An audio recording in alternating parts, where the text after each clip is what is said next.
Como sempre, lembrando que este programa é único e exclusivamente dedicado a médicos veterinários e estudantes de medicina veterinária. E o nosso objetivo é sempre discutir temas de medicina interna de cães e gatos para estimular cada vez mais o nosso raciocínio clínico, ajudando evidentemente os nossos pacientes caninos e felinos. Eu sou o professor Paulo Ferian e junto com a professora Helena e a professora Heloísa, acompanho a equipe da Raciocínio Clínico Veterinário Experts. E hoje é dia de mentoria ao vivo e temos como convidada hoje a nossa aluna Thaís Maria da Silva Costa, que vai nos agraciar aqui com um caso clínico que ela está acompanhando neste exato momento. Então a gente vai procurar aqui da melhor maneira contribuir, tentar ajudar com ela, para ajudá-la, melhor dizendo, o paciente, evidentemente. Então vamos lá. Thaís está por aí? Dá um oi. Se der tempo a gente vai para o segundo caso, hein? Olá, Thaís. Como vai? Tudo bem? Tudo certo, professor. Tudo Tá bem. me ouvindo bem? Me vendo Tô bem? ouvindo bem, sim. Vendo bem também. Ah, tá. E aí, tá o mesmo? Maravilha. Tá pra ouvir e ver? Tô te ouvindo muito bem, vendo muito bem. Fala de onde, Thaís? Que bom. Brumado, Bahia. Brumado, Bahia. Olha só, pessoal. Isso. Hoje temos a participação da Bahia aqui com a gente. Muito obrigado pela participação, viu, Thaís? Muito Eu que obrigado mesmo agradeço. aí por ceder seu caso para que a gente possa discuti-lo. Então, vamos lá. Uhum. Thaís, recebi agora há pouco mesmo na plataforma, né, seu caso. Você enviou uma dúvida na parte Foi. da manhã a respeito de uma Isso. conduta, porque você estava acompanhando um caso, né? Então, sua dúvida inicial era se um animal que teve várias convulsões durante a noite podia se recuperar. Porque, aparentemente, o animal que você está atendendo teve múltiplas convulsões essa noite. Foi isso? Exatamente. Na Perfeito. verdade, na noite de sábado para domingo, né? E aí Ah, os de tutores sábado não... para domingo. Isso. Os tutores, eles dizem que começou às 9 da noite. E aí eles seguraram o animal e tudo mais, passaram a noite com eles, só que eles não procuraram atendimento, certo? Eles ficaram com vergonha porque era noite e aqui ainda não tem essa cultura ainda de plantão, certo? Eu Entendi. faço plantão, mas como eu sou sozinha, eu não posso anunciar que é plantão, né? Mas eu atendo à noite. Entendi. E aí eu atendi no dia seguinte, ele já estava bem mal, ele estava desacordado. Praticamente ele não tinha reação nenhuma, tinha reflexos bem fraquinhos, né? Reflexo palpebral e batimento cardíaco já bradicárdico, né? Respiração mais ofegante, mas também não tinha mais convulsão. Quantos anos ele tem? 4 anos. 4 anos. E em termos de histórico, assim, vamos começar então pelo histórico desse paciente. Foi o primeiro episódio de convulsão que ele teve? Foi o primeiro episódio. Ele não Tinha tinha histórico mais outro anterior. sintoma nenhum. Não tinha histórico de convulsão nenhum. E teve múltiplas convulsões, o tutor sabe quantas foram, quanto tempo que durou, como é que foi tudo isso? Então, eles disseram pra mim que foram mais de 10 convulsões. Que ela contou 10, mas provavelmente foram mais de 10. E aí, era um intervalo que ela contou de 10 minutos entre uma e outra. Né? Ela falou uma média de 10 minutos. Que os dois concordaram ser isso. Perfeito. Eu acho que o nosso primeiro gancho aí de raciocínio clínico, Thaís, é o próprio episódio convulsivo. Convulsões, Uhum, a convulsão não é uma doença, ela é o reflexo de certo. uma enfermidade. Então, múltiplas causas podem levar a um quadro Perfeito. convulsivo. Normalmente, em termos de raciocínio, tem várias maneiras de conduzir o raciocínio. Eu, particularmente, gosto daquele raciocínio que leva em consideração causas extracranianas de convulsão e causas intracranianas de convulsão. Tá?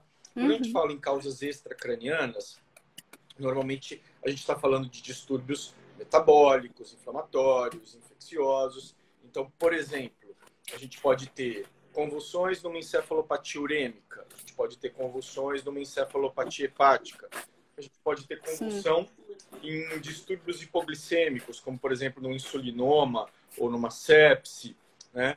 Ou em um neonato que fique por períodos prolongados sem ter nutrição. A gente pode ter convulsão, às vezes, causada em filhote muito jovem, não sei se vocês já viram isso, por parasitose, né? Por Toxocara canis, acontece. Enfim, a gente tem uma miríade de enfermidades que podem levar a um quadro convulsivo de forma extracraniana. E quando a gente fala de doença intracraniana levando à convulsão, normalmente a gente está falando de enfermidades envolvendo o encéfalo, como doenças inflamatórias, como, por exemplo, as encefalites de forma geral, meningoencefalite granulomatosa, meningoencefalite necrosante, encefalite viral, como é o caso da sinomose, encefalites protozoárias, como toxoplasmose, como neosporose, trauma craniano, doença vascular, que mais? Doença neoplásica, né? Não estou falando que é o caso do seu paciente, tá? Estou falando, explanando Sim, de forma geral aqui os sim, entendi. diagnósticos iniciais de convulsão. Enfim, a gente também tem uma série de enfermidades intracranianas que podem cursar com convulsão, né? E algumas que, assim, são descritas na literatura, mas a gente não tem muita certeza se podem causar, né? Hipotireoidismo, eritrocitose, enfim, algumas possíveis causas aí que são descritas de forma mais esparsa na literatura. E, por fim, a Sim, epilepsia idiopática, né? Quando a gente fala em epilepsia idiopática, a gente está falando provavelmente da principal causa de convulsão. Ó, a Luana lembrando aqui do Dinamite V, né? Exatamente, Luana. Eu sigo é. essa mnemônica, né?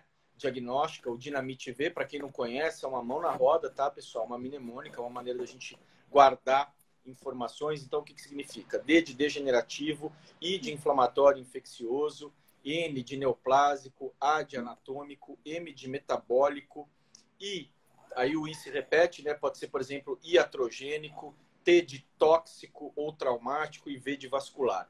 A gente pode usar isso para qualquer Uhum, sistema orgânico e ajuda demais a lembrar alguma causa que possa ter passado despercebido, tá?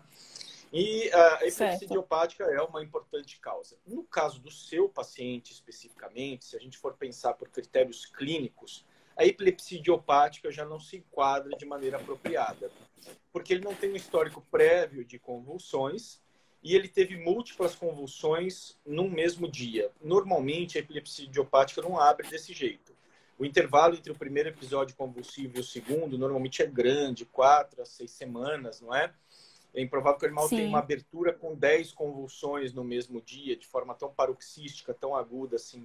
É claro que sempre existe a possibilidade do tutor não ter visto no passado um episódio convulsivo, né? E ter ter tido sido um bem agravo superficial, agora. né? Bem Assim, sutil, tutores né? menos atentos, ou que passam o dia trabalhando fora de casa. Então, sempre existe essa possibilidade. O pessoal está perguntando como está o paciente, alguns dados de histórico. Já chegamos lá, pessoal. Vamos lá. E, enfim, não é uma coisa que a gente possa descartar, mas clínica, epidemiologicamente, não é bem a cara da epilepsia idiopática nesse caso. Muito bem, Sim, pessoal. Então, a gente já explanou aí múltiplas possibilidades de convulsão. Vamos agora para algumas informações do paciente, então. Então, você atendeu esse paciente depois de ter tido o caso de múltiplas convulsões num mesmo momento. E aí, o que você viu em termos de exame físico? E de certo. histórico, né? Ele, É vacinado, não é vacinado? É verminado, não é verminado? O que você tem de informação para a gente? certo. Ele era um animal que é bem tratado, certo? Tutores preocupados em relação a banho, a alimentação, com a ração de qualidade, ambiente limpo. Eles tinham esse tipo de atenção, não era um animal que estava infestado de carrapato, de forma alguma. Uhum. Tutores preocupados em relação até passeio e tudo mais, mas que deixaram um pouco a desejar em relação a cuidado com saúde. Por exemplo, era um animal que não estava com as vacinas em dia. A vacina de raiva dele tinha atrasado, porque ele era um animal agressivo e o proprietário não gostava de levar em campanha, porque ele Uhum. tendia a atacar os outros animais e pessoas. E a vacina de virose fez quando era filhote. Depois desse período, não fez mais a vacinação anual, certo? Ele não tinha. Uhum. A mucosa dele estava normocorada, ele não tinha alteração em linfonodo, hidratação, desidrat... pouquíssimo irrelevante, assim, desidratação dele. Não tinha nada fisicamente falando, a não ser o comportamento de não ter reação a estímulo, tudo basicamente normal, certo? Ele tá, Numa, ele depois de algum tempo ele melhorou, levantou, você falou que ele teve uma melhora clínica e depois voltou a ficar em estupor, é isso? isso. Quando eu atendi, ele estava com uma temperatura quase que uma febre, certo? E aí, com o passar do tempo que eu estava com ele, foi aumentando, eu apliquei de pirona, mas mesmo assim persistia a febre dele, né? Uhum. Ele, depois que controlei a convulsão, que ele ainda tinha algumas reações, tipo de tremer a orelha e piscar muito o olho, em coordenação na boca, que a boca dele ficava assim, mexendo um pouco, sabe? E aí Mexendo. eu acreditei que ele ainda estava tendo uma convulsão, só que focal, né? E aí fiz a aplicação de diazepam, a maior dose, e o fenobarbital também. Ele Entendi. E melhorou, agora mas controlou, ele não parecia teve mais. foi. E aí depois que eu apliquei, depois o fenobarbital, até o fenobarbital atingiu o máximo, né, o potencial dele dentro do corpo, eu percebi que ele ainda tinha como se fossem pequenos estímulos, sabe? Como se ainda estivesse convulsionando um pouco. Aí depois parou, certo? No dia seguinte, à noite, o animal dormiu, passou a noite relativamente bem para o estado que ele tinha, né, que ele estava. E aí, no dia seguinte, ele começou a querer levantar, ele tinha apoio de pescoço, melhorou o apoio de pescoço dele, melhorou o apoio das pernas, certo? Ele, aliás, à noite não, desculpa, que eu atendi ele pela manhã, então pela tarde ele já estava tendo esses estímulos de querer Uhum. levantar, de que ele não conseguia se controlar muito bem, ele não tinha força ainda, mas ele Uhum. demonstrava querer levantar, certo? Uhum. E, e passou a noite de domingo para segunda-feira relativamente bem também, sem convulsões, O certo? pessoal aí tá perguntando. Controlou com o que a convulsão? Ela falou, pessoal, ela aplicou diazepam, né, como E conduta fenobarbital. inicial, seguida pela aplicação de fenobarbital. Você usou quanto? 5 miligramas quilo Não ou entendi. menos? Você usou qual a dose de feno? 5, 4? Você lembra? Eu usei quatro. 4 miligramas quilo. Tá. Ah, ótimo. Pessoal perguntando de exame laboratorial. Vamos chegar lá, pessoal. Vamos Tá um primeiro pouco pela escura a clínica, imagem, né? passo a passo. Então, até agora, a gente tem um paciente adulto jovem. A vacina, você falou que ele tomou de filhote. Tomou na clínica com você? Ou Não. tomou? Você lembra se é vacina ética? É Ele vacina ética, eu não gosto desse termo, mas não, é. ele fez vacinação em agropecuária, foi o que eles falaram para mim, Entendi. né? Uhum. Não fez Então, vacina pessoal, o que ética, não. perfeito. O que temos até agora é um paciente adulto jovem, 4 anos de idade, com desenvolvimento súbito de convulsão, convulsão que se mostrou insalva, múltiplos episódios convulsivos. A colega fez a abordagem inicial, controlou o quadro convulsivo, como é praxe. A gente alistou um monte de causa de convulsão, agora a gente tem que tentar correr atrás de um possível diagnóstico. A gente já fez um comentário inicial que epilepsia idiopática é menos provável, dado a abertura do quadro já com múltiplas convulsões. Embora, pode ser que ele tenha um histórico prévio não identificado de convulsões. Isso, evidentemente, que pode acontecer, mas eu acho menos provável, tá? O Lafavette pergunta se o aumento da temperatura pode ser devido a essas convulsões.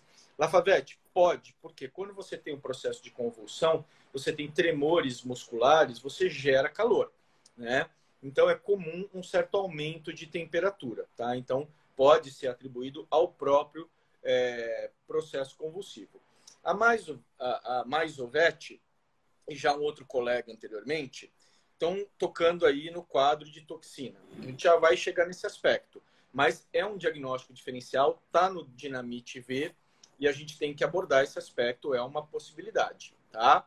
Uhum. Natália pergunta, por acaso as convulsões eram a seguir a comer? Não, Natália, teve um episódio independente disso, tá?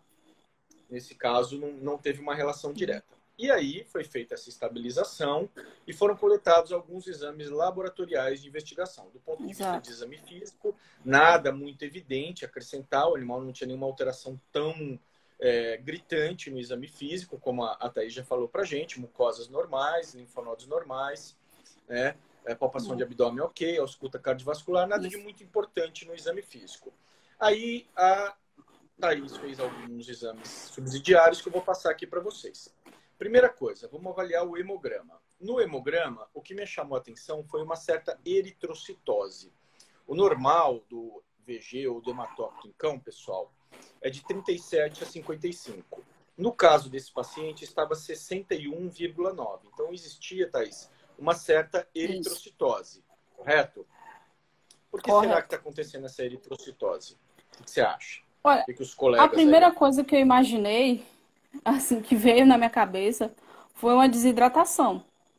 Porém, era um animal que até sábado, né, ele estava bem. Ele estava se alimentando normalmente, comendo normalmente. E ele começou a passar mal. Assim, ela disse que viu uma alteração de comportamento dele a partir das 8 horas da noite.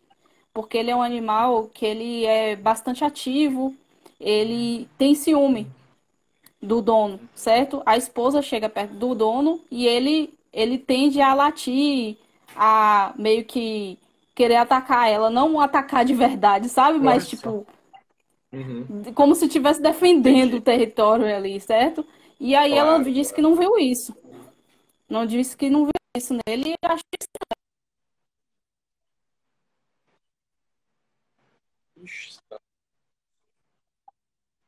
Tá cortando muito sua transmissão, Thaís. A gente não tá te ouvindo direito. Ah, voltou agora. Tá. Muito parei. bem. Eu concordo com você. Quando a gente tem. Tá falhando muito sua transmissão, tá? Quando a gente tem uma eritrocitose, pessoal, vamos pensar nessa alteração de eritrocitose agora. A eritrocitose, ela pode ser causada, ela pode ser relativa ou absoluta. O que é mais comum? A relativa. A relativa é causada por desidratação de fato.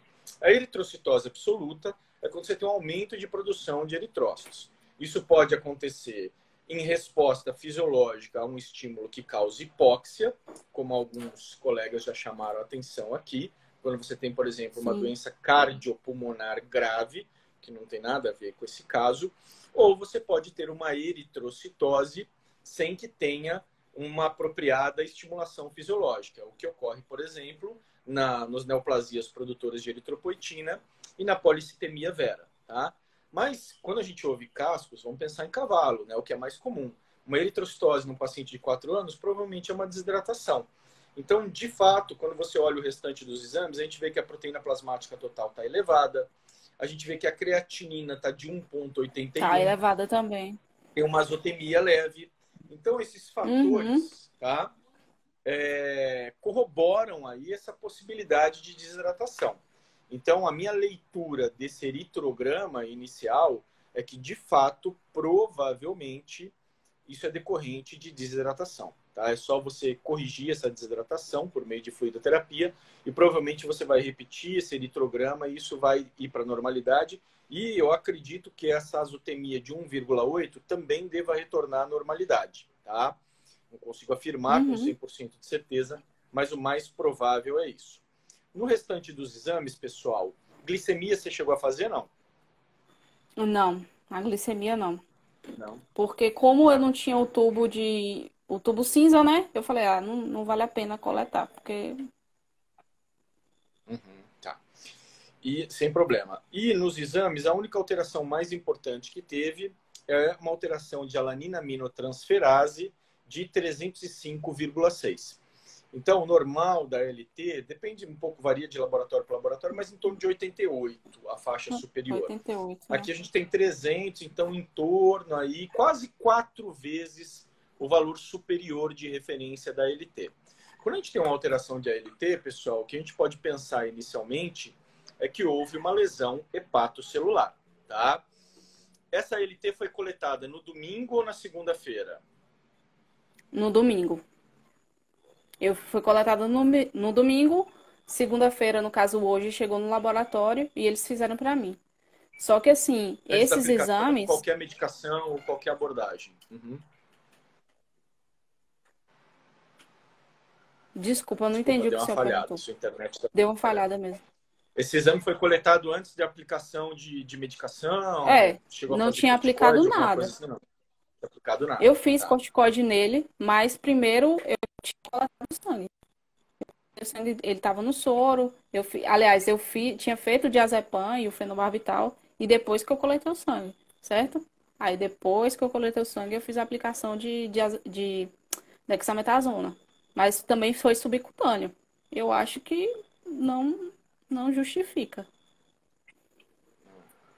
Não, sendo coletado antes de maneira alguma, né? Só para a gente pontuar aqui todos os elementos. Então, pessoal, o que a gente tem em mãos até o momento. E como ele está agora, Thaís? Conta pra gente. Então, o que é que aconteceu? Ele regrediu totalmente. Porque quando eu atendi ele ontem, ele estava parado, né? Sem reação alguma. Ele não tinha muito estímulo e tudo mais, mas aos poucos foi voltando, devagarzinho foi voltando. Tanto que à tarde ele conseguiu ficar em cima dos membros anteriores, né? E conseguiu levantar um pouco o pescoço. E aí, hoje, agora à tarde, ele regrediu totalmente. Ele não tem mais estímulo nenhum. Ele pisca o olho, né? Quando a gente faz o reflexo, só. Mas ele tá o quê? E a Comatoso? respiração. Não, a mucosa dele tá Mas ele normocorada. tá em coma? Ele não Tem. responde? Tá, em coma. Não responde.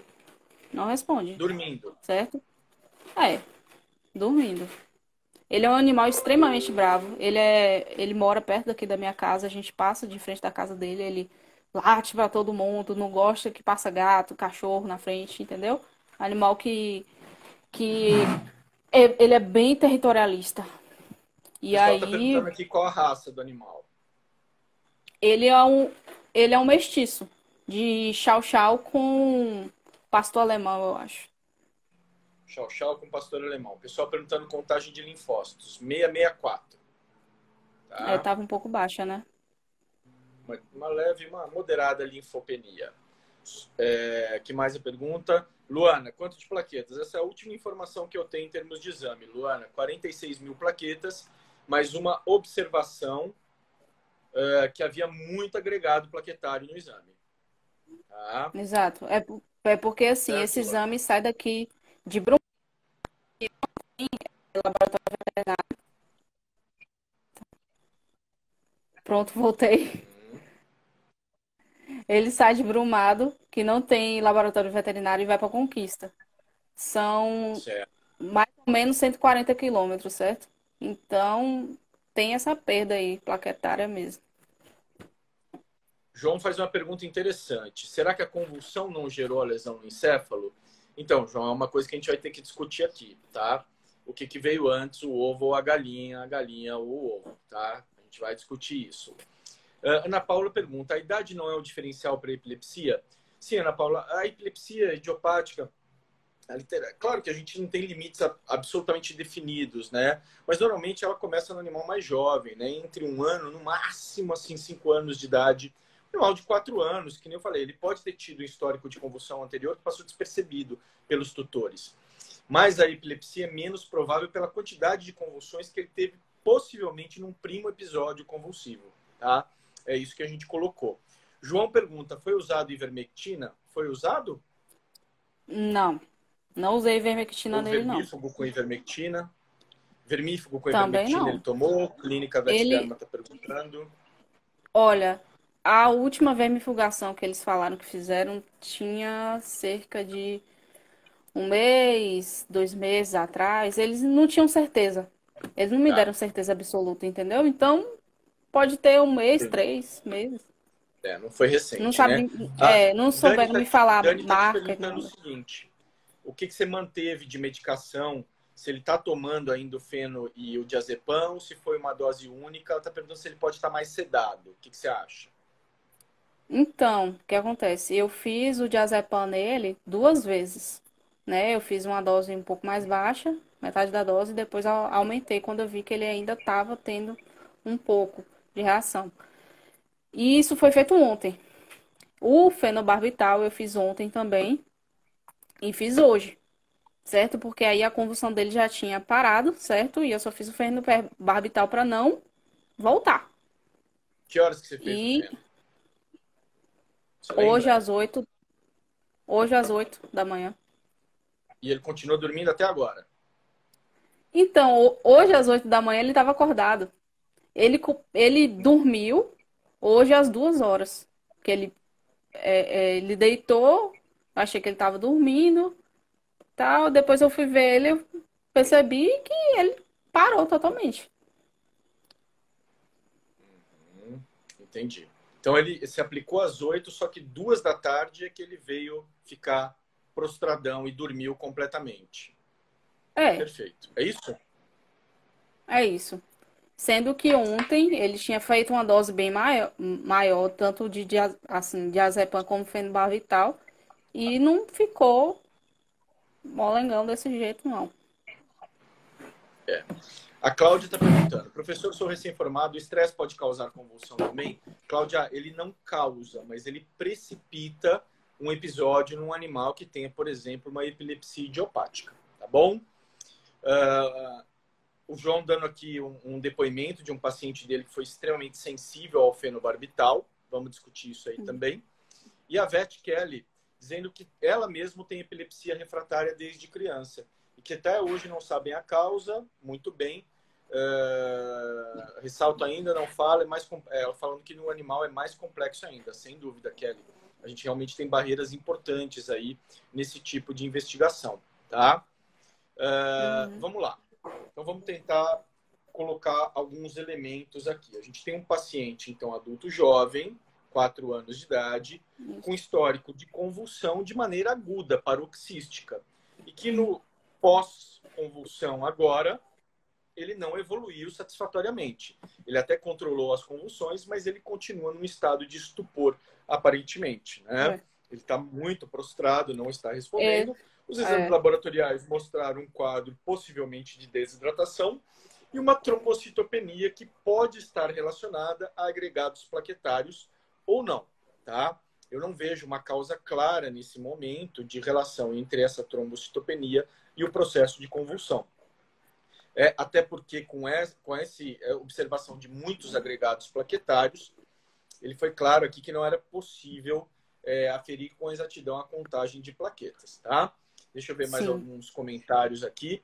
Vamos lá, um por um agora. Paula, fez teste de sinomose? Não foi feito ainda, Paula. O atendimento foi feito... Não foi feito, né, Thaís? Ainda não. Não, Tá? não foi feito. Não, não foi minha prioridade, não. Deixa eu falar a Então, o que eu verdade. vou dizer para vocês a respeito da sinomose? Bom, ponto número 1. O paciente tomou alguma vacina quando era filhote. Isso já fala a favor dele, tá?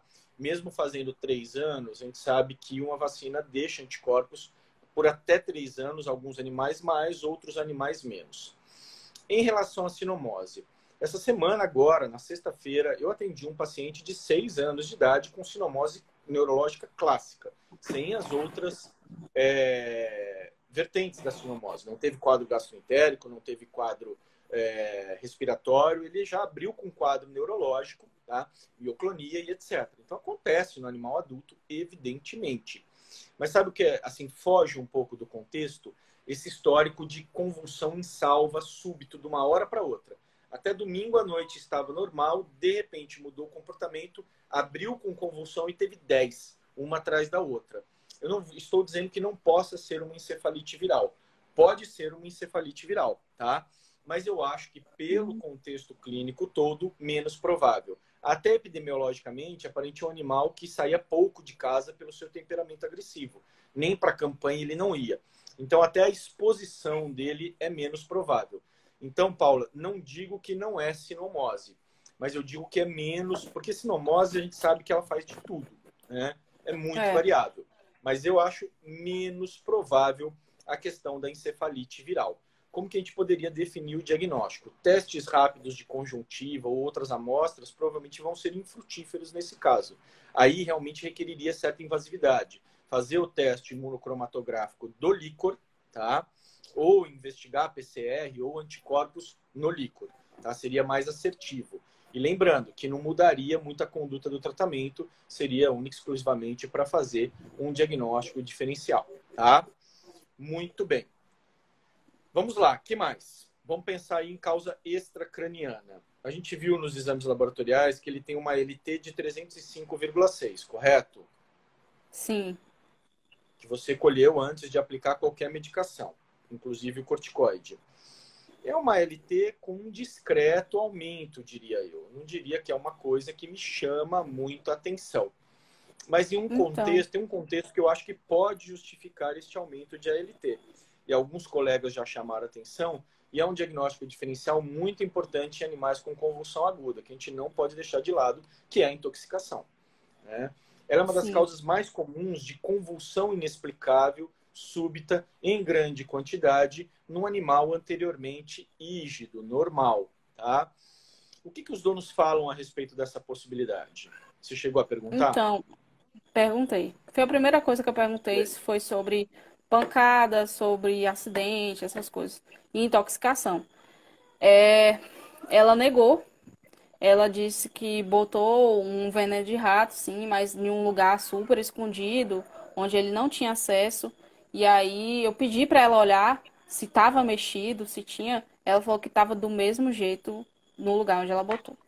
Ela tem várias plantas no quintal, mas ela disse que não, ele nunca ingeriu planta, nunca foi um animal de ingerir planta, de comer coisas estranhas ou objetos da casa, nunca, ele nunca fez isso. Uhum, Foi o que ela me passou. perfeitamente. Tá. E só um detalhe, professor. Eu não sei se ficou claro, mas foi um animal que ele teve uma melhora até significativa. Ele bebeu água por si só e comeu hoje. Meio-dia ele conseguiu comer, certo? E Entendi. aí depois ele. Decaiu de novo. Aldo É, pergunta, comenta, tem um bulldog inglês de 8 anos, uso de feno mais GABA mais brometo, tratamento há 5 anos, dorme quase o dia todo. Mas também, né, Aldo, a pancada, né? Feno com é. GABA com brometo. Esse tem que dormir mesmo, pobrezinho. Mas é isso aí, para controlar às vezes a gente tem. A Natália fala da glicemia, é importante, sabe? Eu acho que vale a pena você fazer em algum momento essa glicemia, tá? Sempre Uhum, receber um paciente com convulsão recente, bom ter o AcuCheck na clínica que te resolve, você não fica dependendo do laboratório, tá? João Pedro certo. pergunta se tem anemia. Não tem anemia, tá? O hematócrito, na verdade, ele tem uma eritrocitose, né, provavelmente decorrente de desidratação. Pessoal perguntando se chance de intoxicação, é isso que a gente está conversando agora. Uhum. Michele fala, a alteração hepática da ALT pode justificar as convulsões? Então, Michele, uma coisa importante, assim, dificilmente uma encefalopatia hepática, tá? Resultaria em um quadro de convulsão isolada e súbita. Em geral, a encefalopatia hepática é uma enfermidade metabólica que causa uma miríade de características clínicas, né? De evolução, né, mais insidiosa.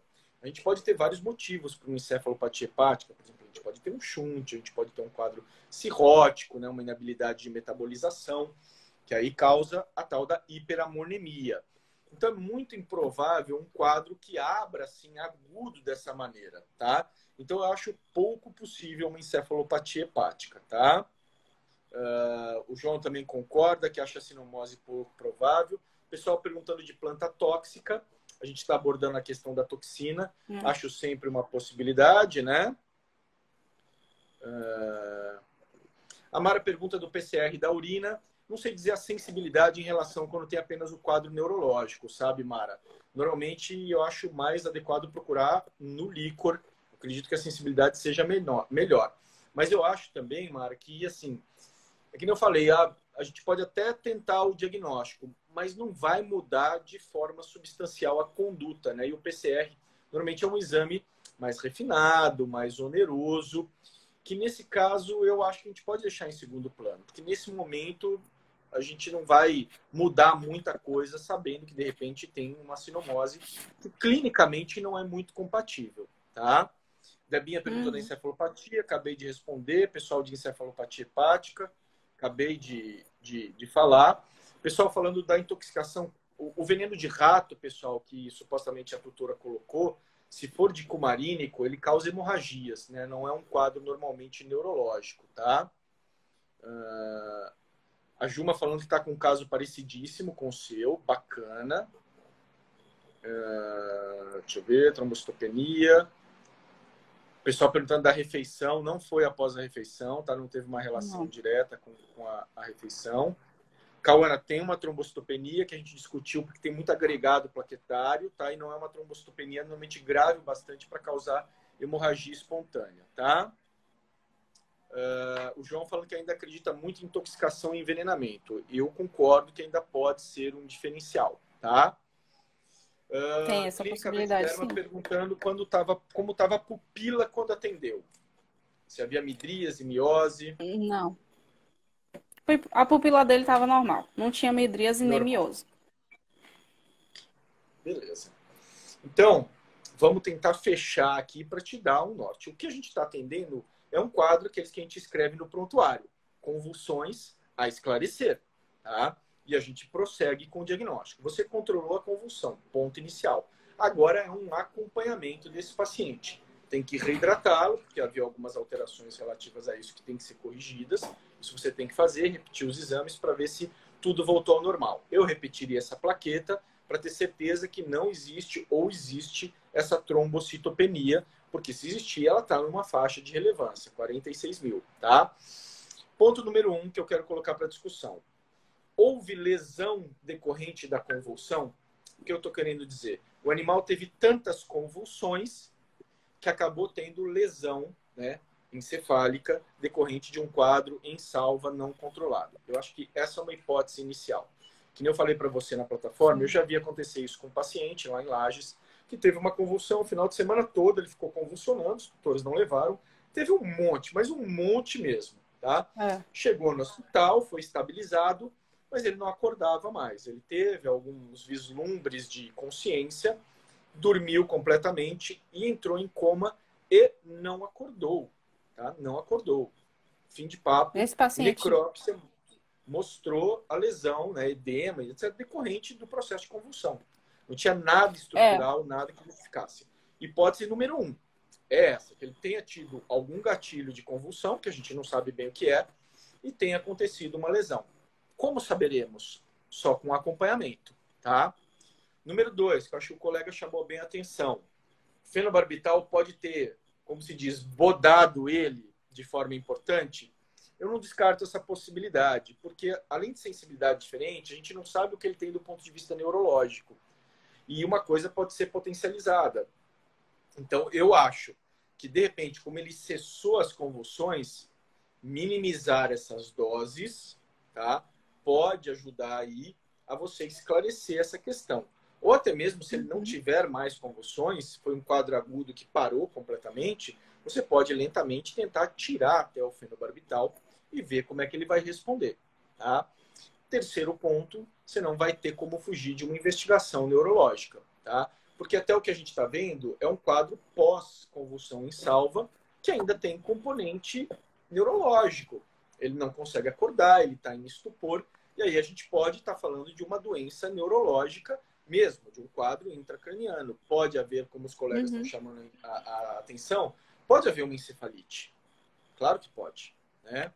E aí a gente tem que descartar as várias causas. Ah, abriu agudo, de repente, mas pode, tá? Por exemplo, vamos devagar aqui. Por que não uma encefalite criptocócica? Não é? Pode acontecer. Então, a própria encefalite sinomose não é esperado, mas ela é muito variável. Então, se ele mantivesse o quadro, Thaís, a minha sugestão realmente seria a coleta de líquido cefalorraquidiano para avaliação citológica, microbiológica, enfim, o que for possível dentro da sua realidade. No momento, o que você pode fazer é dar suporte para esse paciente, tá?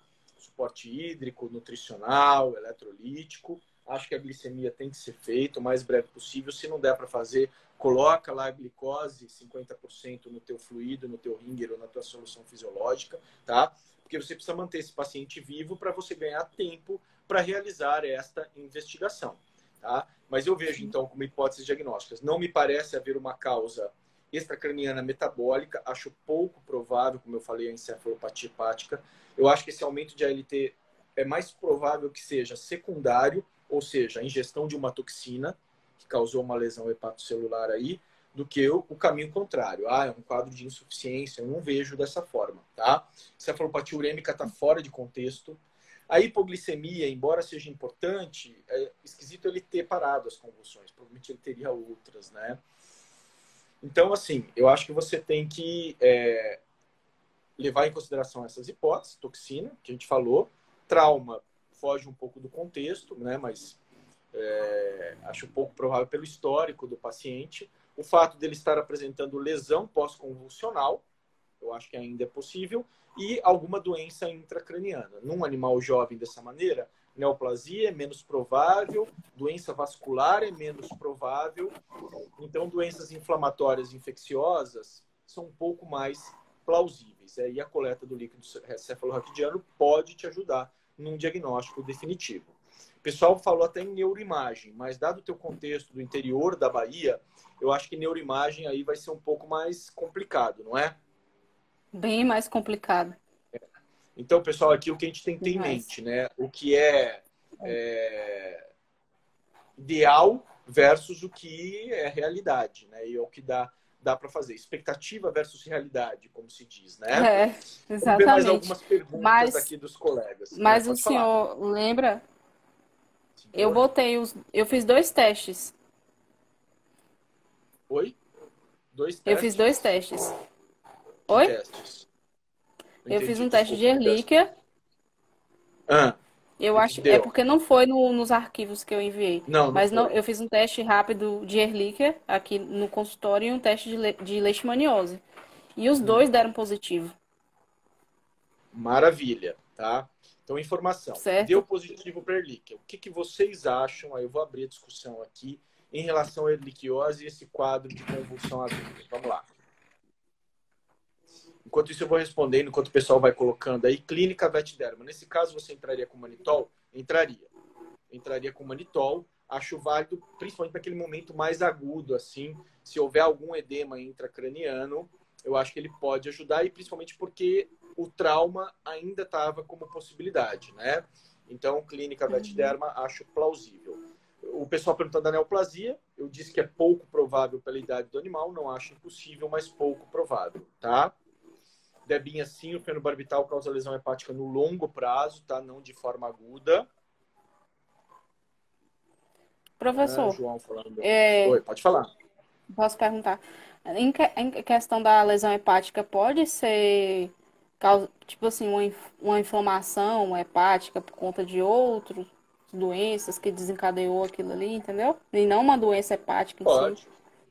Pode não ter relação nenhuma. Eu costumo brincar, pessoal, que às vezes, em medicina, muito boa a sua pergunta, Thaís, porque em medicina a gente tem que ter o discernimento, porque o nosso instinto é de ver uma alteração e querer linkar ela com o problema imediatamente.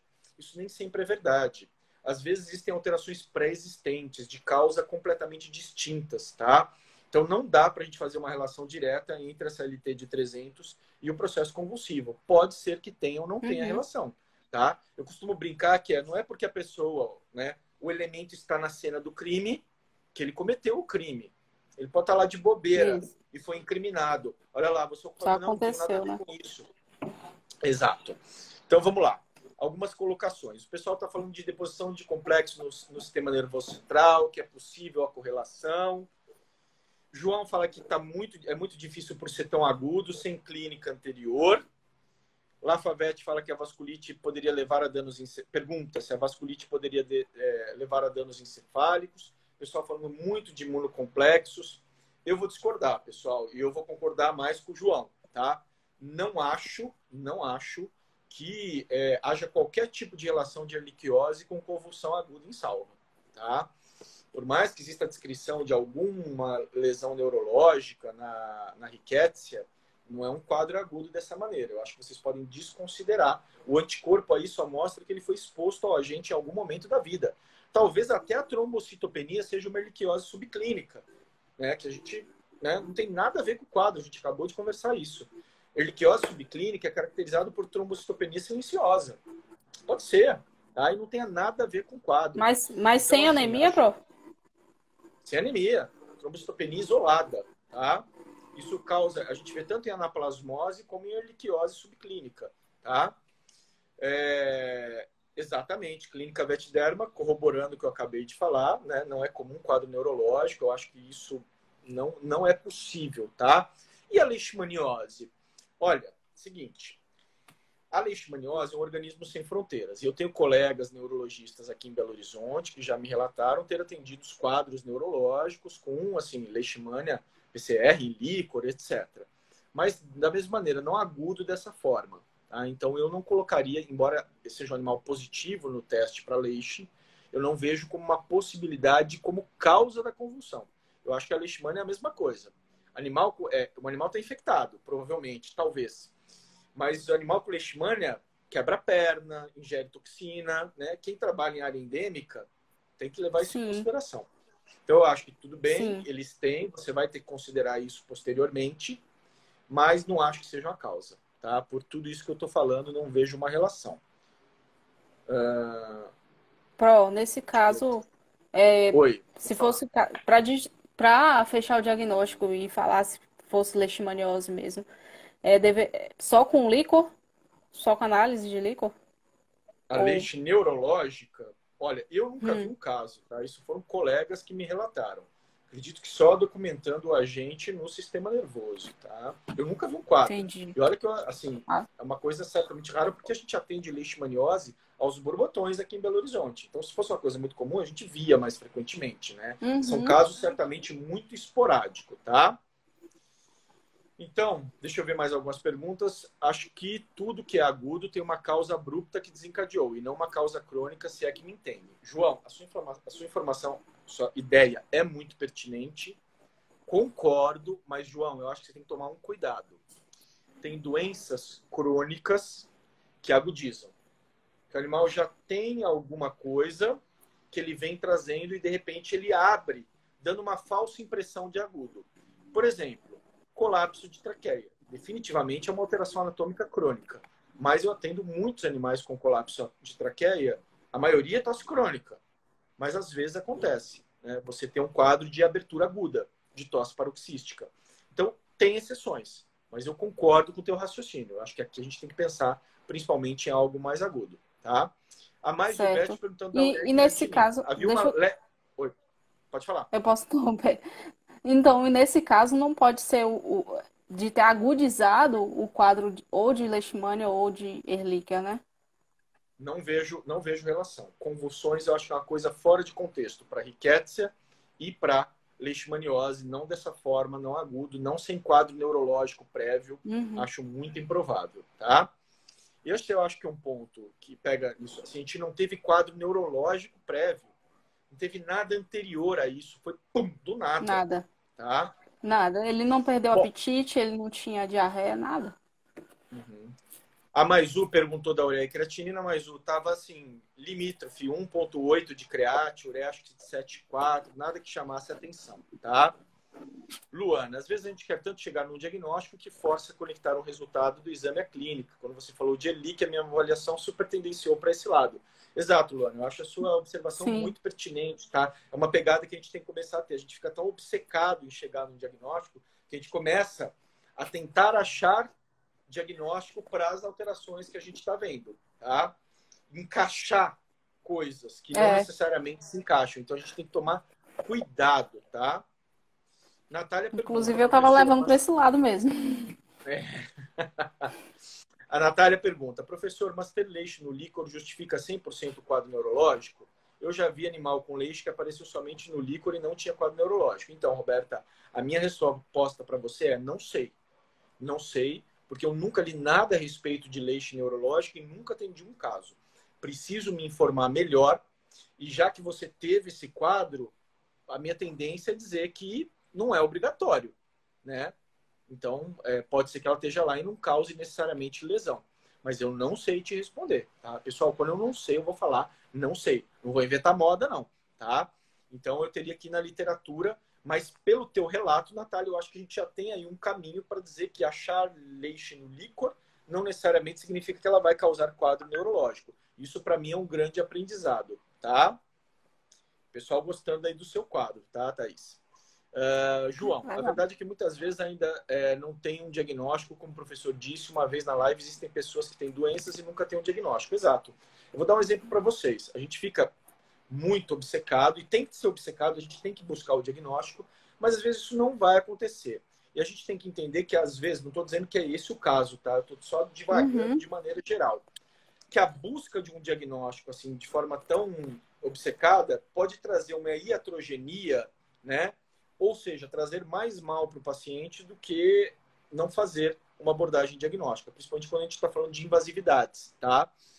Não é esse o caso, não estou me referindo a esse, mas é uma coisa que a gente tem que ter sempre em mente. Vou dar um exemplo para vocês. Pessoas com doenças raras demoram, em média, 8 anos para ter o seu diagnóstico. 8 anos. E eu posso dizer com tranquilidade, porque eu tenho uma pessoa próxima de mim, aqui dentro da minha casa, que demorou muitos, mas muitos anos para ter o diagnóstico da sua doença, tá? Pulando de médico para médico, especialista, especialista. Então, pessoal, é difícil,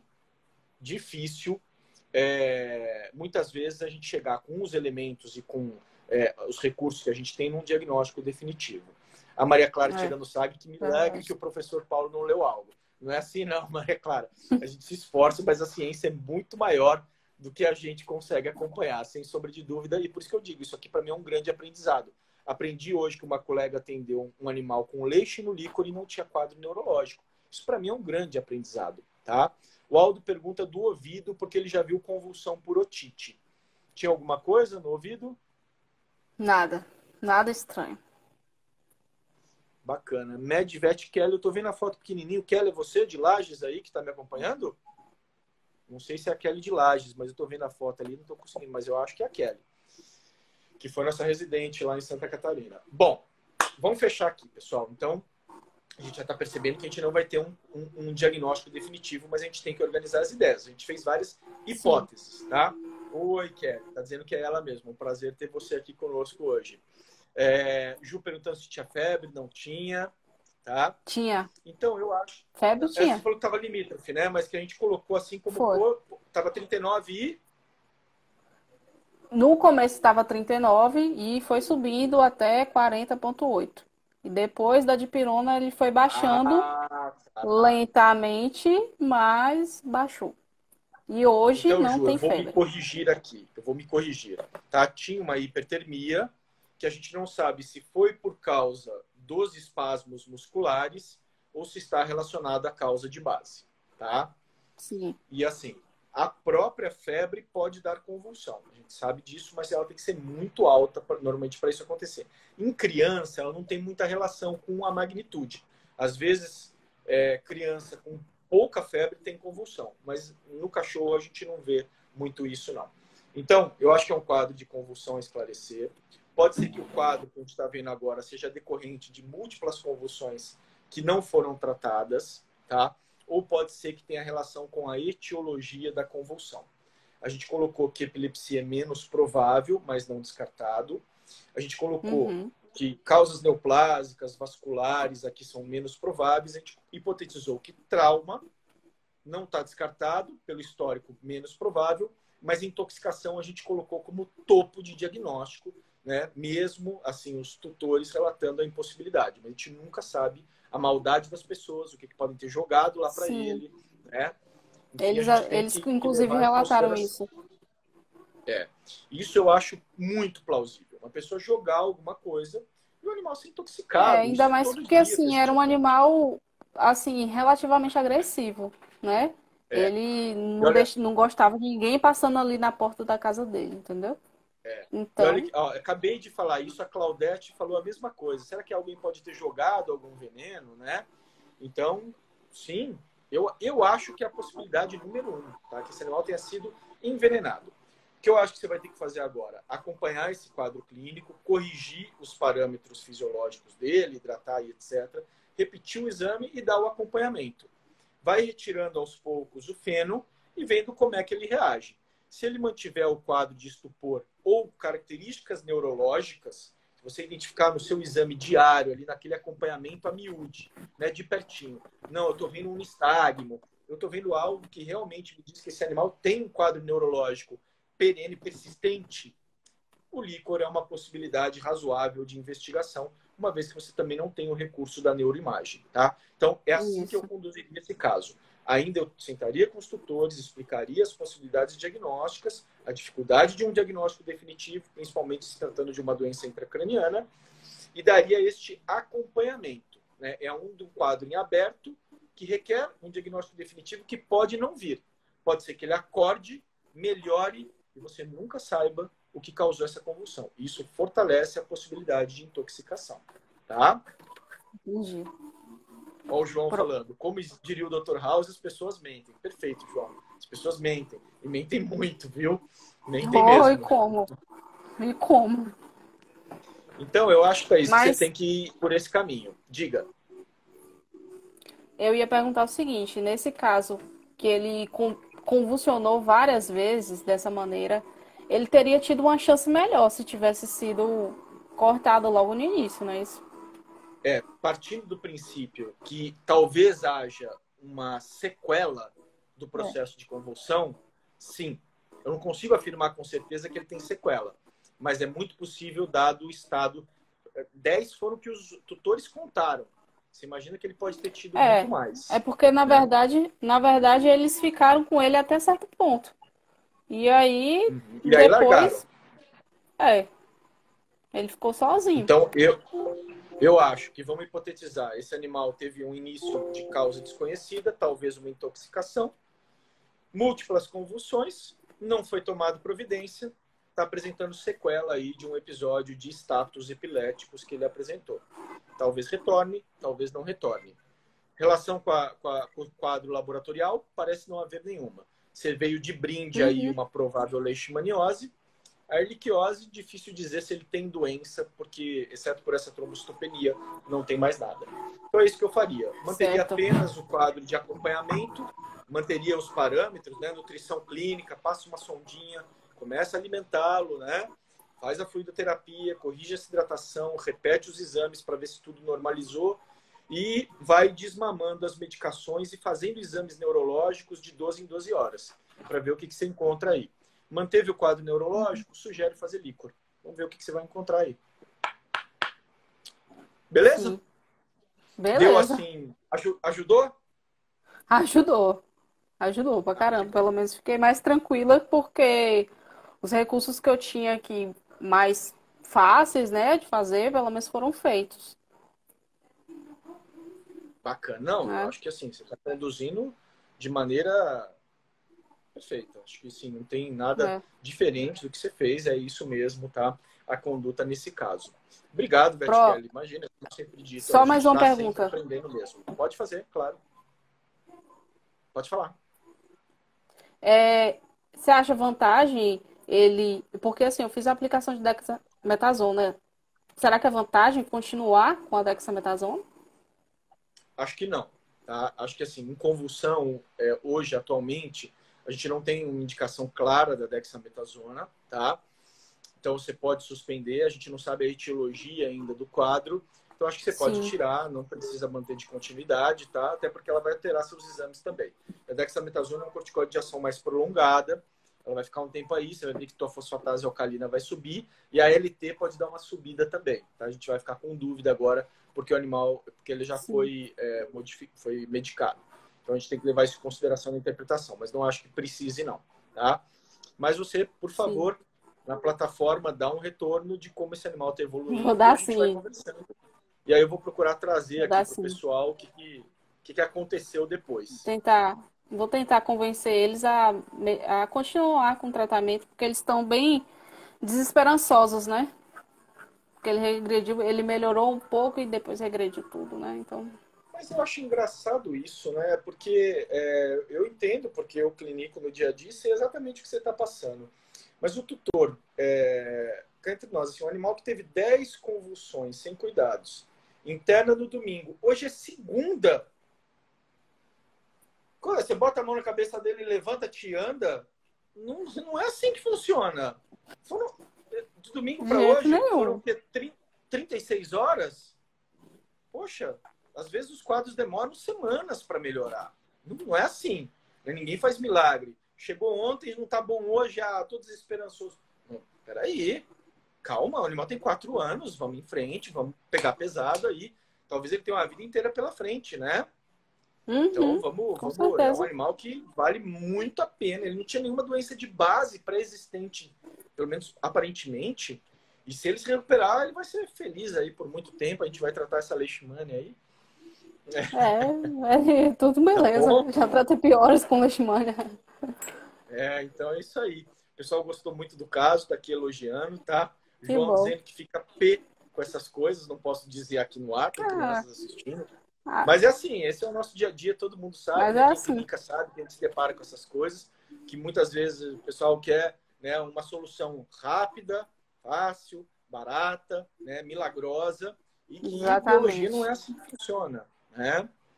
De forma O alguma. Lafavette perguntando da dipirona. Lafavette, se foi decorrente da hipertermia, calor produzido pelo músculo, a dipirona não funciona. Se a febre tem relação com a causa base, por exemplo, uma encefalite, ela vai funcionar, tá? Então, basicamente é isso mesmo, você mesmo colocou, tá? Então, se não há, né, continuidade do quadro hipertérmico, não há suspeita de febre, pode suspender, tá? Beleza. É isso aí, pessoal. Nosso tempo está esgotando aqui no Instagram. Adorei, Thaís. Ó, muito obrigado Ah, mesmo que pela ótimo. contribuição aqui com o caso, tá? Foi muito rico, eu aprendi muito. Acho que todos nós, né, num dia como hoje. E esperamos aí o seu Ah, que retorno. Eu ótimo. conto para o pessoal na semana que vem. Você me conta na plataforma, eu conto para o pessoal como é que está evoluindo o quadro. Tá joia? Pronto. Pode deixar. Falo sim. Então, eu vou me despedindo aí da galera, agradecendo a presença de todos e conversando com a Thaís ao longo da semana na plataforma. Pessoal, muito boa noite a todos, muito obrigado. Até a próxima, quarta-feira, Obrigada, mais um gente. programa Obrigado, Clínica professor. Reassassinado. Obrigado você, Thaís. Muito Tchau, tchau. obrigada. Ajudou muito. Tchau. Tchau.